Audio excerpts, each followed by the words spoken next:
is absolutely just beyond your wildest dreams to think that you could come here and race a motorcycle. The Isle of Man TT is like a religion. It's the oldest motorcycle race in the world. You can stand on the footpath and you could literally reach out and touch the riders going past at close to 200 miles an hour.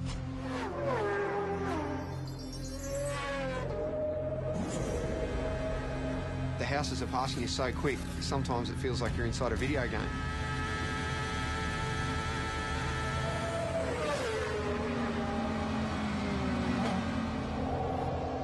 It's frightening. It's damn dangerous and it stresses me out.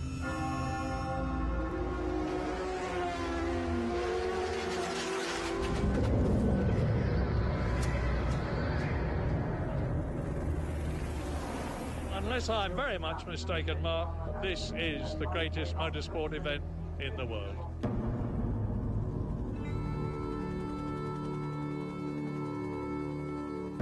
Between Ireland and Britain in the Irish Sea sits the Isle of Man, a sleepy tax haven for most of the year.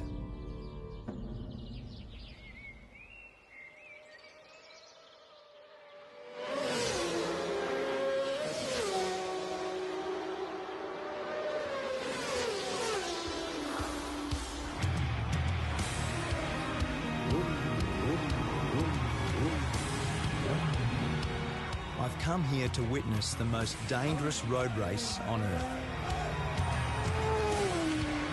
It's about 200 kilometres an hour, straight at the front here, absolute lunacy. I want to find out what drives these riders to test themselves and their machines in a brutal event called the TT, the Tourist Trophy. There's a lot to get right and a lot that can go wrong, so it is part sprint race, part endurance race, and it's a time trial, so it's so unique. Peter Brock used to say that great racetracks have got consequences. The Isle of Man TT is the ultimate road course. It's the fastest, wildest and most dangerous racetrack I've ever seen.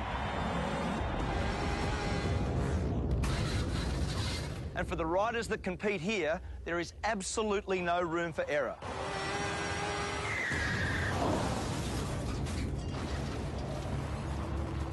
In its 104 years, 234 riders have died.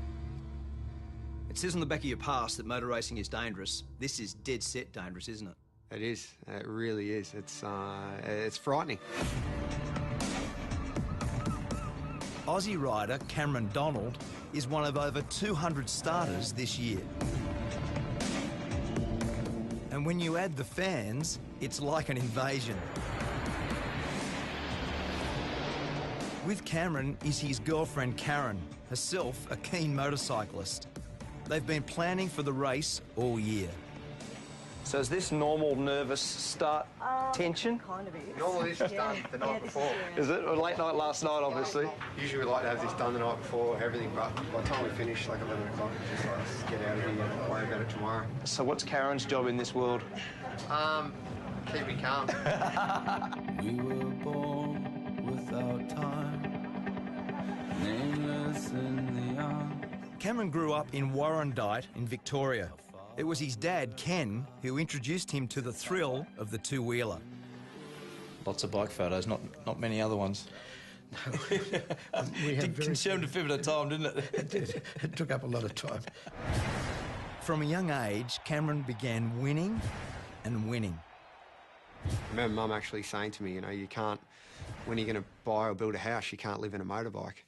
I remember saying to her, yeah, Mum, you can't race a house. So I think then she just pretty much gave up. The TT is held over a fortnight. 1 week for practice, 1 week for racing, 7 races in all. And in between, the public can go flat out, no speed limit on the Island Road course. Everyone that races here knows the dangers and they accept them and they do their best to ride accordingly. But I think it's sad in this world that we're all so wrapped in cotton wool these days, and there's so few opportunities to do anything dangerous. For Cameron, a plumber when he's not racing, there's no event bigger than this. Riders set off at 10-second intervals. It's all about the fastest lap of the island, and that's what makes it so pure and so dangerous.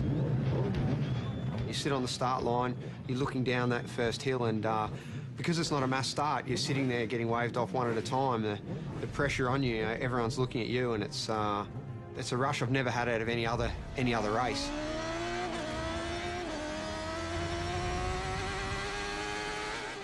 There's just so few events in the world where we can do such a thing, you know, where you can close off a road and race a motorbike around it. It's such a beautiful thing. 61 kilometres of public roads. Over 200 corners to be negotiated. Top speed, 330 kilometres an hour. This isn't a track. This is a country road. Like, let's not get this wrong. And it's fast. My friend and 5 times world champion Mick Doohan has come here for the first time. Sort of madness, you know. He's not racing, but on the parade lap, he got a taste of what it's like.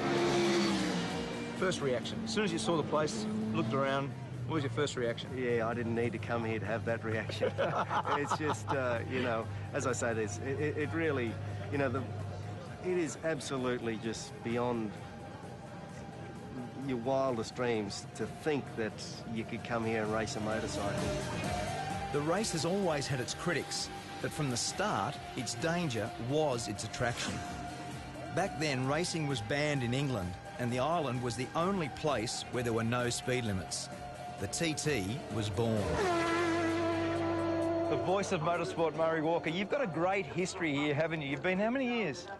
First of all, let me say it's great to see a great Australian at a great race. To answer your question, Mark, I first came here in 1925. I was born in 1923. My father won here. I don't know how many times I've been here. Many, many, many times. In his 88 years, Murray Walker has seen some very good riders. And impressing him this year is our Aussie rider, Cameron. He's got a good bike, he's got some good backing, and he's still got the most important race of the week to come. So maybe, hopefully, he'll get it done. Each time Cameron sets out is an exercise in courage.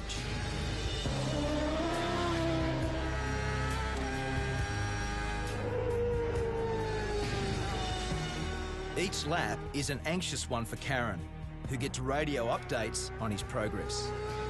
I see the worry in her face before I head out for a race, and sometimes I feel a little bit guilty for putting people close to me through that stress. In the week I was there, 7 people lost their lives. 3 riders and 4 members of the public. ACU Events Limited regret to announce the death of Derek Bryan.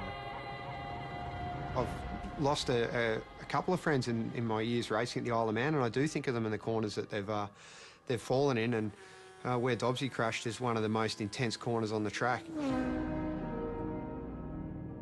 Dobbsy, Paul Dobbs, died in the TT last year. He lost his life to the sport that he loves, like, so. Just one of them, mate. Paul was buried on the island, leaving behind his wife and 2 daughters. So what did you love about him? God, everything. Racing. Bridget is Paul's wife. A year on, she's brought the girls back to remember their dad at the race he loved. You know it's risky, of course you do. I mean, you know, everyone loves those photos of riders' heads this far from a stone wall. You know, obviously, the reason you love those photos is you think, oh my God, it's so close, you know? That's, it's, you know, other people have said that you only really know that you're alive when you're almost not. Some are just plain lucky to survive. Like Connor Cummins. I can actually see you know, where it's all gone wrong. I've disappeared over the side, and the way I look at it, that's where, you know, the injuries started to happen, and it's sort of, it does get to you a little bit. We'll just get on with life. The world ain't gonna stop for me. Has your opinion of the TT changed based on what's happened? No? No. Do you think it should be banned? You can't possibly ban it. I mean, I don't know if you could ban it if you tried. It's like a monster, you know. It's bigger than the rest of us. Riders don't come here for the prize money. There's hardly any. The TT is simply about the glory of being the fastest. And for Cameron, it was a glorious week. In his chosen race, the Superbikes, he was just pipped for first. But second still felt pretty good. Congratulations, mate. Well done. Really good, huh? When will you settle down and stop doing this? I don't see it too far away. I never saw racing the Isle of Man as a long-term prospect because, look, it is so dangerous, and I do see it as a numbers game. If you keep coming back, sooner or later, I see it's going to catch you out.